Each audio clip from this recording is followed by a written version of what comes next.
তওবা করারও কিন্তু একটা সাইজ আছে। সাইজ বোঝেন? যতদিন ঘুষের চাকরি করছে ততদিন তওবা করেনি। যেই চাকরি রিটায়ার হয়ে গেছে তখন তওবা করতেছে, আল্লাহ আমি আর ঘুষ খাবো না। আপনারা বলেন তো, এই তওবা আল্লাহ কবুল করবে? কেন করবে না?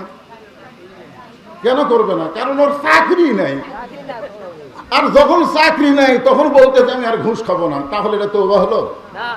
সারা জীবন অন্যায় করছে, বুড়া বয়সে এসে বলতেছে আল্লাহ আমি আর অন্যায় করবো না। আল্লাহ বলতেছে তোর অন্যায় করার তো শক্তিই নাই, তুই যে অন্যায় করবি তার একটা শক্তি থাকার দরকার আছে না নাই? আমি আজকের এই বেগুন গ্রামের যুবকদের বলতেছি, যুবক সতর্ক হয়ে যাও। আজকে থেকেই তোমরা সতর্ক হয়ে তওবা করো যে ফিরে আসতে হবে আমাদেরকে আল্লাহর পথে। জোরে কান কথা ঠিক কি না?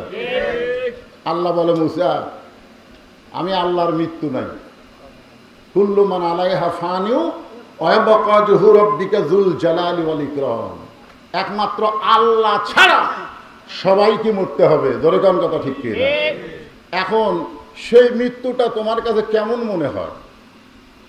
আমরা মানুষ মরে গেলে যে ইন্না লিল্লাহ পড়ি, এটা বোঝানোর জন্য বলতেছি।